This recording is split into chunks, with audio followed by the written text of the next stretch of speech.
Good morning, everyone, and welcome to the show. John Henry Soto with you here as always. It is April 15th, 2026 at 7 a.m. here in Nashville, Tennessee. It's tax day. I hope you've gotten your money off to Uncle Sam or else and having a wonderful day, wonderful morning.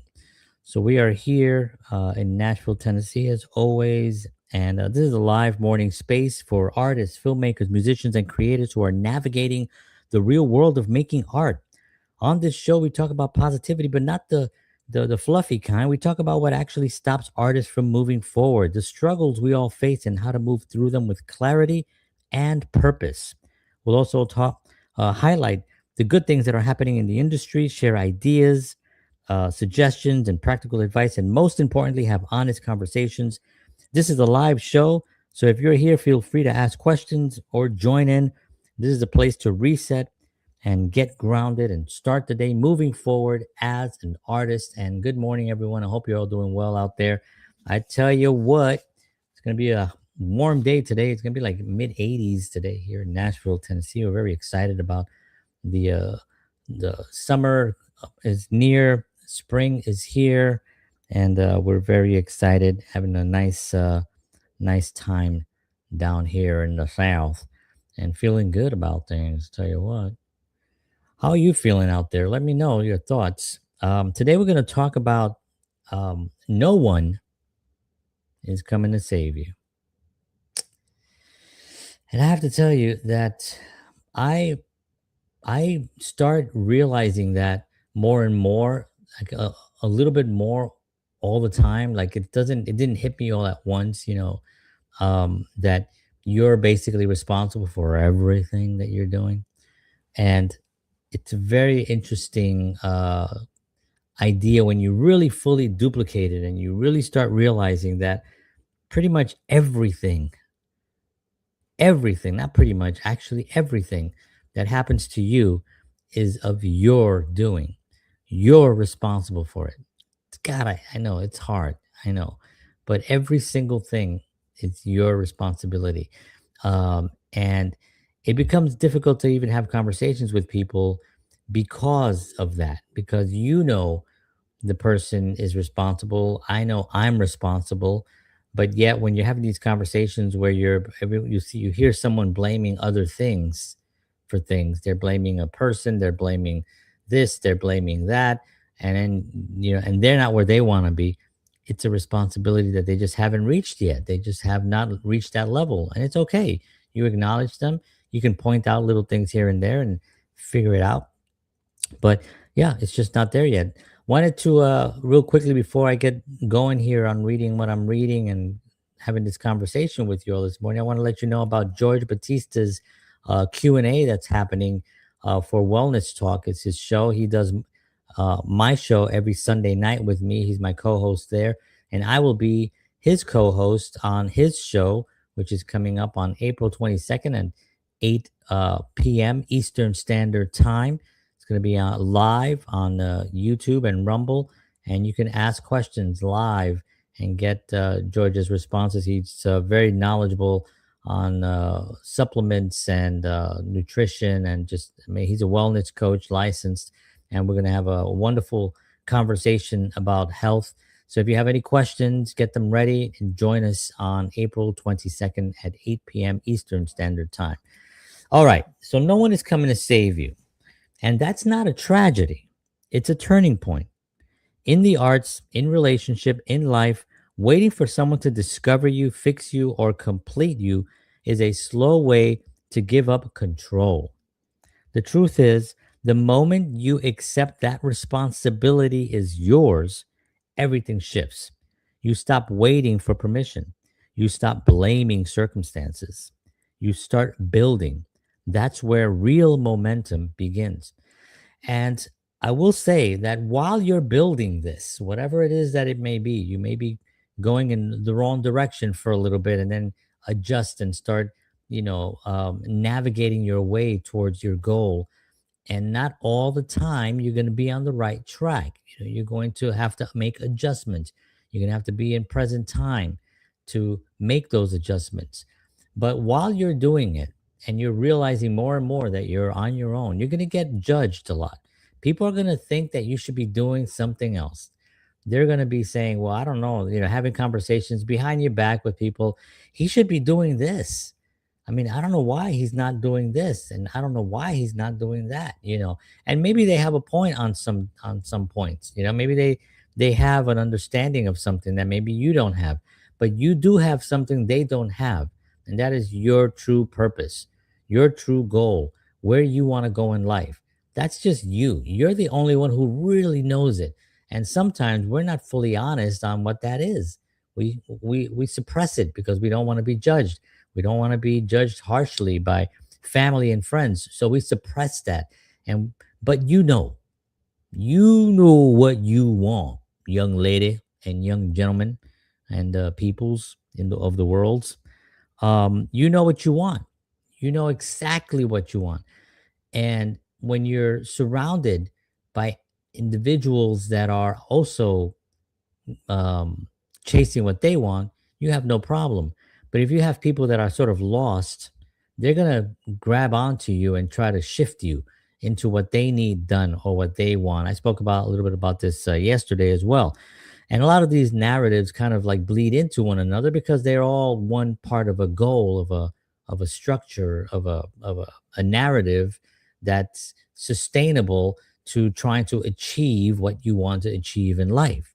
And this becomes part of the challenge is knowing who do you want around you? Who do you want in your environment that's going to sustain your drive and is going to be able to take it and understand it and validate it? And I don't mean validate it like you need validation. I mean that they're going to allow you to do it. They're not going to suppress you. They're not going to invalidate your efforts. So when you're out there, you have to understand you're responsible for it, no one else. And sometimes it's hard because you want to say, well, I wouldn't be in this position if it wasn't for that person. No, you wouldn't be in that position if it wasn't for you allowing that person to put you in that position. So it always falls back on you. That becomes really difficult in the arts because as an artist, you're trying really hard to try to make it. You're trying to, an artist, we're a little bit cuckoo, and we have a lot of things going on. So we need to find things that kind of put us into keep bring us down and keep us in present time. For me, it's my religion, it's my spiritual freedom that I'm always chasing. It's the courses that I've studied, all the books that I've read, the thousands of hours of counseling that I've had, all those things put together, the spiritual guidance, the believing in God, all those things, all the religious stuff. That's what's given me that. And I've learned a lot of how to actually implement that into my life. I talk a lot about the way to happiness, right? A common sense guide to better living. Well, I use those 21 precepts in my life every single day. That's me. That's what helped me. You can find what helps you, right? But here's the key: no matter what you pick, it's still you. You're the one that has to kind of keep moving forward because no one is going to save you, as I've stated, right? In the creative field, especially, this hits hard. There is no guaranteed spotlight, no automatic audience, no gatekeeper who owes you a shot. I had someone once tell me, man, I don't know.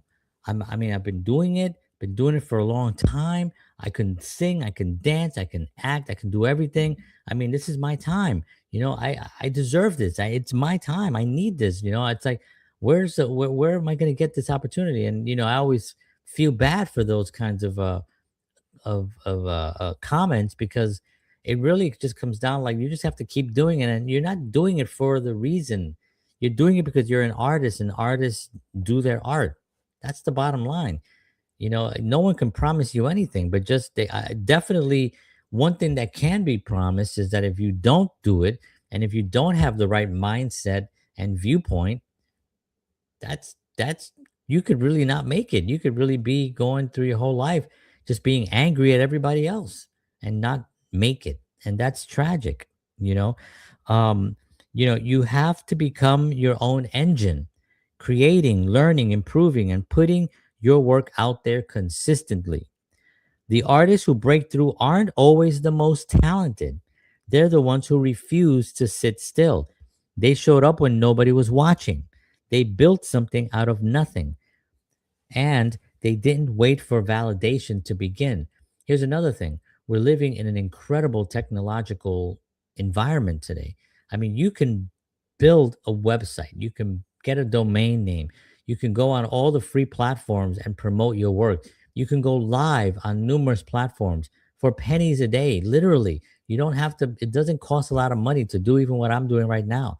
It used to cost a lot of money, and now it's so simple. You buy a nice microphone, you get a nice software, and you're off to the races. And you're doing either a podcast, you're doing interviews, you're just going live and talking about your life, you're documenting something, you're talking about a project that you're working on, whatever the case may be, whatever is your passion. It's never been cheaper. It's never been easier. It's never, you've never been able to have as many tools. And with AI now doing a lot of the heavy lifting, that the boring heavy lifting, the things that the research and all the things, not the creative part. You know, we have to understand that AI is a tool for the artist if you want to use it. It's not going to help you write the song. You should never have AI help you write a script or a song or help you with your character development if you're working on a film. That's not what I'm talking about. I'm talking about, let's say you're writing a film and it's set in 1863, and you need to find out about Lincoln and when he was, going through town, right before his assassination, and you need to research during this time period. Well, you can go to AI, and AI will give you a lot of information, nice and neatly, and break it down. Let's say you're writing a book, and I'm from the Bronx. I don't have a huge education. All my education came from my studies at my church. I don't necessarily know a lot of grammar. You can run it through it and just have it do the grammar part. Now you have a book that's grammar fixed. You don't have to hire a proofreader and all those things. I mean, you probably still should hire a proofreader, someone that can capture other things. These are tools that you can use to, I use sometimes it for AI to, if I have a show based on a funny topic, I have it change my clothes or have it give me some stuff. I keep my face. I don't have it change my face. This is what I got. This is all I've got. But I use it for those things. So it's never been easier to have an assistant to help you with whatever it is that you're trying to achieve. Everything else is just an excuse. I'm sorry. I know it's hard. I don't mean to be mean, but it's sometimes I think we have to hear it.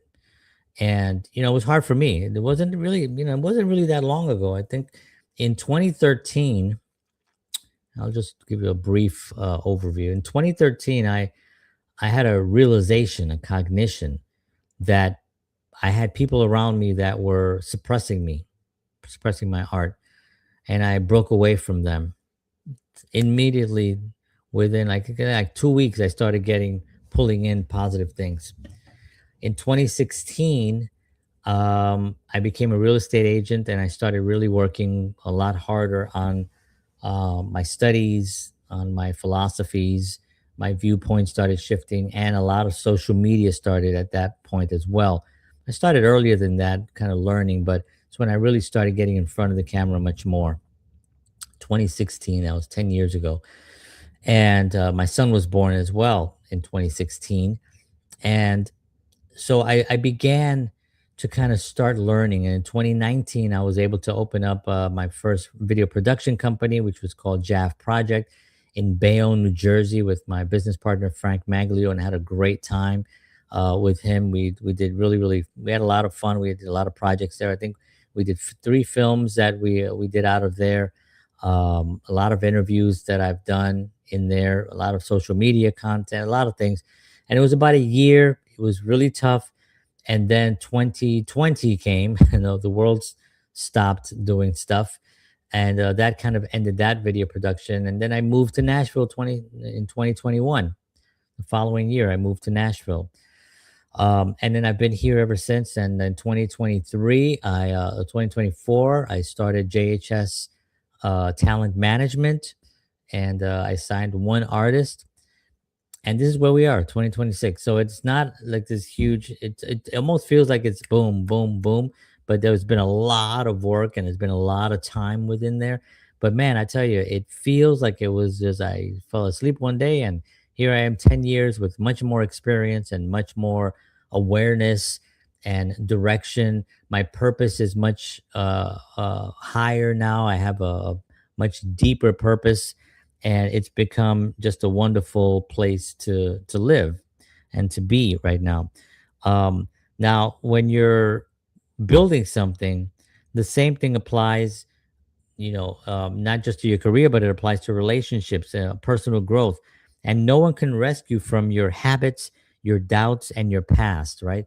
These are the things that really drive us. If you have a bad habit, well, that's a bad habit. And it's not, you don't overcome, you don't become successful having a bad habit. It's really difficult. Maybe you'll get some traction because you have a lot of talent, or maybe you have some help around you and someone's giving you money, but you have a bad habit. Maybe you're not eating properly, maybe you're not taking care of your body, your mental health, you have infidelity in your relationships. Maybe you're fighting with your parents. Maybe you're not getting along with your siblings, or maybe your best friend is really not your best friend, and maybe you have a suppressive in your environment and you don't know what's happening. Man, there's so many things that could be happening, but it's you have to kind of overcome those things, and you have to be in present time to spot them, right? If you have doubts because of past failures, you got to overcome that. You got to put them aside. You got to say, okay, I know what happened in the past. That's never going to help me. As I always state, no one who's ever been very successful said, they asked him, how did you make it? Well, I focused a lot on my failures and I lived in the past. And here I am. It's never happened. It's never happened. You have to get rid of that, stay in the present moment, and look towards the future and start building it. People can support you, yes, but they can't do the work for you. When you build yourself up, your discipline, your mindset, your craft, you become someone who doesn't need saving. And ironically, that's when the right opportunities and people start showing up, because you've already done the heavy lifting. It's so true. I mean, I have people now that I'm working with that I never would have met if I hadn't done that. There's no reason why they would reach out to me if I hadn't done the heavy lifting. I'm doing a project right now. They saw that I've done hundreds of shows and hundreds of interviews. Well, I didn't get anything for those except the experience of doing them. And I've learned a tremendous about life doing those and interviewing some incredible guests. That's what I've got from it. But I also created a body of work that people were able to see and say, like, hey, this guy's done it. Let's bring him in on this project. Or films. I've done 10 of my own films. I've written 10 films and I put them out. Yes, it was a grueling, grueling experience.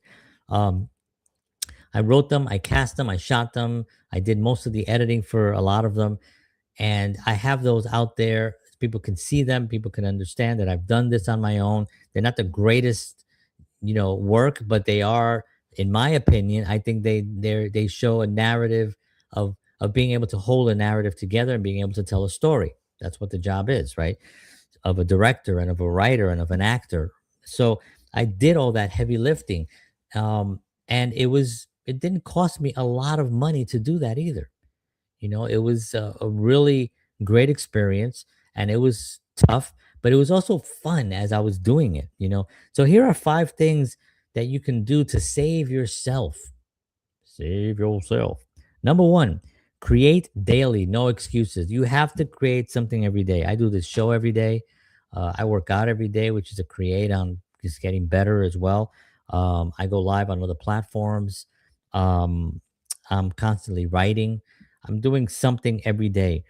Even when it's bad, even when no one sees it, remember, most of your success is you're going to build it during the quiet moments when no one is there, when you're just in your thoughts. Sometimes when you're just literally like this, just staring into space, that's a creative moment. You're thinking of something.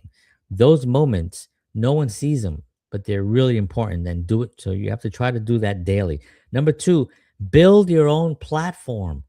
I have JHS. I had JAF Project, and I've been doing this for a long time. I had my first thing I ever built was called Full Belly Planet, and I did a couple of projects off of that. This was over 20 years ago, 2005, I think. Um, and then I had JAF Project. Now I have JHS Talent Management. I build my own platforms. I have my own show, John Henry Soto Show. I have the wellness talk show that George does and stuff that I help him out with, and he's fantastic. So build your own platforms. Learn. Don't wait to be discovered. Publish, post, and share your work. Number three, learn constantly. Study your craft, your industry, and how to improve every week. There's so many free YouTube videos on whatever it is that you're doing. If you're an actor, if you're a filmmaker, if you're a director, if you're the cinematographer, if you're a lighting guy, if you're a grip, whatever position you own, whatever you have, there's a video and there's someone showing how to do it. Read books, read blogs, follow podcasts that go into the subject matter that you're passionate about. Study, learn every single day something. Number four, hold yourself accountable. Set deadlines and treat your work like it matters, because it does. I have very, very strict Monday to Fridays. Wake up at 5:10 in the morning. Mondays I go, every day, Monday, Wednesdays, and Fridays I go to the gym. On Mondays I go to the chiropractor at 8:45. I'm there sharp. I get home, I do my show, this show here at 7 a.m. Monday to Fridays, and then 7 p.m. on Sunday nights. It's live. um, and I hold myself accountable. I do my writings. I do the writing stuff that I'm doing. All these things I treat it like work. I treat it like it's my job. I treat it like I'm the one responsible for it, because I am. I'm the only one. Nobody's gonna tell me, hey, you should do this. Nobody's even gonna hire me to go to do these things. I have to do it on my own. So hold yourself accountable. And then detach from validation. What does that mean? Focus on progress, not applause. The audience comes later. Focus on progress. Focus on getting better at your craft, not the applause, not being validated, not showing your work and say, "Hey, what do you think of what I did?" It's like, yes, you can do that later on. You can always, get viewpoints from people, but don't lose sight of things. Don't lose sight of the progress. That's really what you're focusing on. All right, and there you have it. Um, you know, it's always a pleasure for me to be here with you in the mornings. As I say, I'm very disciplined on what I do, and I try to stick to it, and I try to get my family on board. And sometimes it's difficult because sometimes they don't see it. My family, I have a wonderful family. I have two beautiful kids, and my wife is supportive, but she's not understanding some of the things that I do. So I have to make sure I clarify what it is and what I'm working on, and so she can understand it. And she explains what she's doing, because I don't know a lot about what she's doing either. She's a teacher, and so she'll talk to me about school things, and I listen and I acknowledge so I can learn what she's working on. But it's progress, and it's a process, and it's not always easy. It's very challenging, and you have to be able to rise above it. Rise above that voice in your head that says you can't do it. You have to rise above it and say, shut up, voice. I'm going to take my next step, and then take that next step, even if it's this big. Moving forward, move the needle forward every single day. And that's why I do this every single morning here. And I hope it provides some value to you. I appreciate you all being here. Thank you so much for watching. Take care of yourselves. Have a wonderful day. I'll see you tomorrow morning at 7 a.m. God bless you all. And as always, peace.